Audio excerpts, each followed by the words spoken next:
നമസ്കാരം. കേരളത്തിലെ രാഷ്ട്രീയ സാമുദായിക രംഗത്തെ ചൂടുപിടിപ്പിച്ചുകൊണ്ട് മുഖ്യമന്ത്രിക്കെതിരെ കടുത്ത വിമർശനവുമായി Nair service society general secretary G Sukumaran Nair രംഗത്ത്. മുഖ്യമന്ത്രി വി ഡി സതീശനുമായി കൂടിക്കാഴ്ചയ്ക്ക് അനുമതി തേടിയിട്ടും അത് നിരസിക്കപ്പെട്ടതിലുള്ള കടുത്ത അമർഷമാണ് പെരുന്നയിൽ നടന്ന NSS വാർഷിക ബജറ്റ് യോഗത്തിൽ സുകുമാരൻ നായർ പരസ്യമാക്കിയത്. വി ഡി സതീശൻ പ്രതിപക്ഷ നേതാവായിരുന്ന സമയത്ത് മുതൽ തന്നെ ഇരുവരും തമ്മിലുള്ള പ്രശ്നങ്ങൾ ആരംഭിച്ചിരുന്നു. സാമുദായിക നേതാക്കളുടെ തിണ്ണ നിരങ്ങാൻ പോകേണ്ടെന്ന ആവശ്യമില്ലെന്ന് അദ്ദേഹം അന്ന് പ്രതികരിച്ചതൊക്കെ ഇപ്പോൾ വീണ്ടും ചർച്ചയിലേക്ക് വരികയാണ്. എന്നാലും വി ഡി സതീശൻ മുഖ്യമന്ത്രി അഹങ്കാരിയാണെന്നാണ് സുകുമാരൻ നായർ ഇപ്പോൾ തുറന്നടിക്കുന്നത്. ഇനി ഒരു കാര്യത്തിനും മുഖ്യമന്ത്രിയുടെ കാല് പിടിക്കാൻ താൻ പോകില്ലെന്നും അസന്നിഗ്ധമായി പ്രഖ്യാപിക്കുകയാണ് സുകുമാരൻ നായർ. സംസ്ഥാന സർക്കാരിന്റെയും നിലവിലെ നിലപാടുകളുള്ള NSSന്റെ കടുത്ത വിയോജിപ്പ് എന്തായാലും ഇപ്പോൾ കൃത്യമായ പ്രതികരണത്തിലൂടെ പുറത്തേക്ക് വരികയാണ്. ഇൻകം ടാക്സ് നിയമങ്ങളിലെ ഭേദഗതിയുമായി ബന്ധപ്പെട്ട് അതീവ പ്രാധാന്യമുള്ള വിഷയം ചർച്ച ചെയ്യുന്നതിനാണ് NSS നേതൃത്വം മുഖ്യമന്ത്രിയുടെ അനുമതി തേടിയത്. കഴിഞ്ഞ ഇടത് സർക്കാരിന്റെ കാലത്ത് സമർപ്പിച്ച നിവേദനത്തിന്റെ തുടർച്ചയായ നടപടികൾക്ക് വേണ്ടിയായിരുന്നു ഇത്. വിഷയത്തിന്റെ ഗൗരവം കണക്കിലെടുത്ത് 2 തവണ NSS പ്രതിനിധികൾ മുഖ്യമന്ത്രിയുടെ ഓഫീസുമായി ബന്ധപ്പെടുകയും കൂടിക്കാഴ്ചയ്ക്കുള്ള സമയത്തിനായി കാത്തിരിക്കുകയും ചെയ്തു. എന്നാൽ ഈ 2 സന്ദർഭങ്ങളിലും മുഖ്യമന്ത്രിയുടെ ഭാഗത്തുനിന്ന് അനുകൂലമായ മറുപടിയോ കൂടിക്കാഴ്ചയ്ക്കുള്ള അനുമതിയോ ലഭിച്ചില്ല.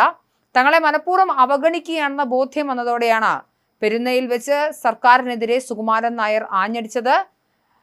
വി ഡി സതീശൻ അഹങ്കാരിയാണ്, കാല് പിടിക്കാനില്ല എന്നുള്ളതാണ് പ്രസ്താവന. എന്തായാലും മുഖ്യമന്ത്രിക്കെതിരെയുള്ള വിമർശനം വലിയ രാഷ്ട്രീയ ചർച്ചകൾക്കാണ് വരുന്നത്. എന്തായാലും കഴിഞ്ഞ നിയമസഭാ തെരഞ്ഞെടുപ്പ് കാലം മുതൽക്കേ തന്നെ വി ഡി സതീശനുമായി നിലനിന്നിരുന്ന തർക്കങ്ങൾ ഇതോടെ വീണ്ടും സജീവമാവുകയാണ്. സമുദായ നേതാക്കളുടെ തിണ്ണ നിരങ്ങാൻ താൻ ഉദ്ദേശിക്കുന്നില്ലെന്ന വി ഡി സതീശന്റെ മുൻ പ്രസ്താവന തന്നെ സുകുമാരൻ നായർ ഏറ്റവും അധികം ചൊടിപ്പിച്ചിരുന്നു. ഇതിന് കൃത്യമായ മറുപടിയും അന്ന് നൽകിയിരുന്നു. എന്തായാലും തെരഞ്ഞെടുപ്പ് വിജയത്തിന് ശേഷവും ഇത് തുടരുക തന്നെയാണ്. എന്തായാലും വി ഡി സതീശന്റെ സർക്കാരിന് നേരെ NSS തിരിയുന്ന കാഴ്ചയാണ് കാണുന്നത്.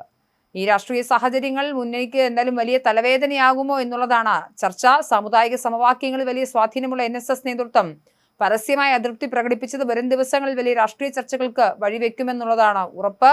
അതേസമയം നായർ സർവീസ് സൊസൈറ്റിയിൽ ജനറൽ സെക്രട്ടറിയെ തള്ളിപ്പറയാൻ ആർക്കും കഴിയില്ലെന്നും അങ്ങനെ ചെയ്യാൻ തുനിഞ്ഞാൽ അവന്റെ അഡ്രസ്സ് പോലും കാണില്ലെന്നുമുള്ള കടുത്ത മുന്നറിയിപ്പും general secretary G Sukumaran Nair നൽകുന്നുണ്ട്.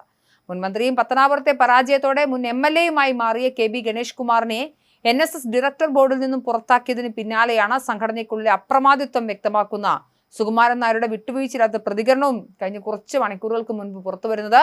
ഗണേഷ് കുമാറിനെ ഔദ്യോഗികമായി പുറത്താക്കുകയായിരുന്നില്ലെന്നും കാലാവധി കഴിഞ്ഞപ്പോൾ അംഗത്വം പുതുക്കി നൽകാതിരിക്കുകയായിരുന്നു എന്നുമാണ് പെരുന്നയിലെ നേതൃത്വത്തിന്റെ വിശദീകരണം.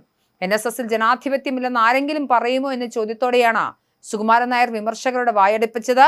ജനറൽ സെക്രട്ടറി അങ്ങനെ ആർക്കും തള്ളിപ്പറയാൻ പറ്റില്ലെന്നും അതിനുവേണ്ടിയാണ് താൻ ജീവിക്കുന്നതെന്നും അദ്ദേഹം ഓർമ്മിപ്പിച്ചു. മാറ്റേണ്ടവരെ കൃത്യമായ സമയത്ത് മാറ്റുക തന്നെ ചെയ്യുമെന്നും ഇതിൽ മുൻമന്ത്രിക്ക് എന്തെങ്കിലും പരാതി ഉണ്ടെങ്കിൽ നിയമപരമായ വഴി തേടാമെന്നും കേസ് കൊടുക്കാമെന്നും സുകുമാരൻ നായർ വെല്ലുവിളിച്ചു.